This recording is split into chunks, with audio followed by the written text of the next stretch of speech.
What is the most disturbing thing you have ever discovered? 8 months ago I won $2 million on a lotto ticket. I gave my parents $200,000 each and kept the rest for myself. I started to browse the internet for houses that matched my liking. I found one and moved in. Everything was perfect. Some time passed again. My parents just left after visiting once again.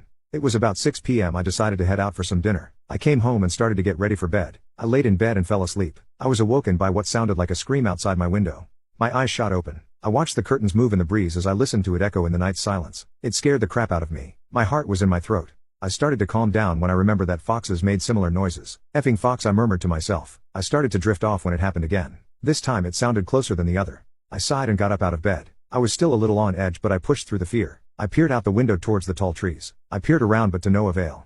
I looked at the hardwood floor for a second, then looked back up. Behind a tree around 100 feet away I saw something move. I gasped and then closed the window. I ran back to bed and hid under the covers. The reason for my panic was a story my grandpa told me when I was 14. He told me about a creature called a skinwalker. He described it as a large humanoid creature with dark skin and no hair. It can disguise itself as an animal or human and make sounds like a scream or mimic the voice of a loved one or friend to drag you in. The only way it could be stopped was to shoot it with a silver bullet. This idea was running through my mind. I stayed under the covers for about 10 minutes. There have been no screams since then. Over time I started to calm down. I had to use the bathroom, so I got up and walked towards the door. I stopped moving for a second to twitch my ankle when I heard a whimper outside. I froze.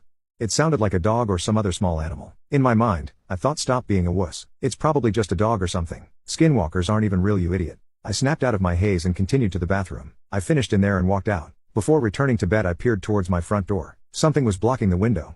There is a porch light, so I could tell something was there. I thought that maybe it was a desk I ordered that might have shown up sometime after I went to sleep. I watched the mass for about 5 seconds when my heart dropped. I watched as the mass slowly shrank below the window of the door. I started to hear the whimper again, this time muffled by the front door. I laid my back behind the wall by the stairs and pulled out my phone. I started to dial the number of one of my neighbors, Paul. I called Paul because he is a professional hunter. He has a lot of weapons, so he was the best choice. He didn't pick up the first 2 calls but picked up the third. In a groggy, annoyed voice he said, "What? I need help." There is something at my door whimpering," I said, my voice trembling. "Like what?" This time he sounded more interested. I'm not sure. I think of some sort of animal," I said. "Hold on."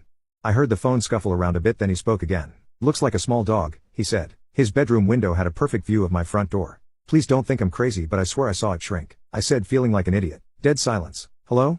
I asked. "Did you say shrink?" Yeah, why?" He paused for a moment and started up again.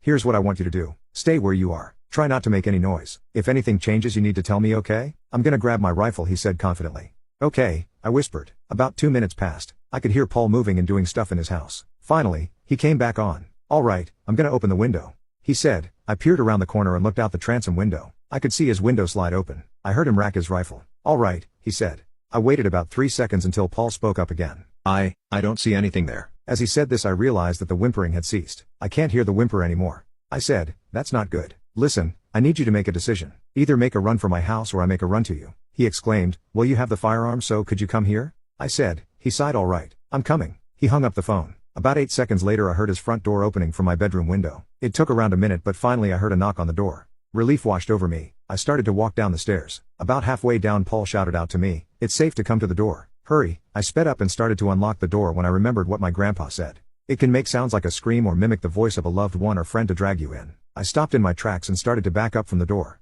I headed back up the stairs and decided to peer out my bedroom window. There in the street was Paul, not moving. I turned white as a ghost. The person at the door wasn't Paul. It was the creature. I didn't know what to do next, but I came up with a plan. I was going to distract the creature by throwing something behind my house. When I knew it was there I was going to run out the front door into the street and grab Paul's firearm. When the creature comes back around I will end it. If Paul knew what it was he must have had silver bullets loaded. I grabbed a vase from the hallway and headed toward the bathroom again. I slowly started to open the window. I made sure the coast was clear and dropped the vase onto the ground. I heard the creature scurry away from the front deck. I quickly ran towards the front door. I unlocked it and swung it open. I made a break for Paul, who was now lifeless. I shouted at the creature asking it to show itself. The road fell silent. After about 10 seconds I saw it galloping out from the side of my house on all fours. I raised the firearm and unloaded, closing my eyes. My eyes peeled open. The creature was in a fetal position on the ground, back onto me. This thing must have been 10 feet tall. It was huge. I racked the firearm and started to approach. Slowly but surely I crept my way up towards it. I was about 6 feet away. I raised the firearm again.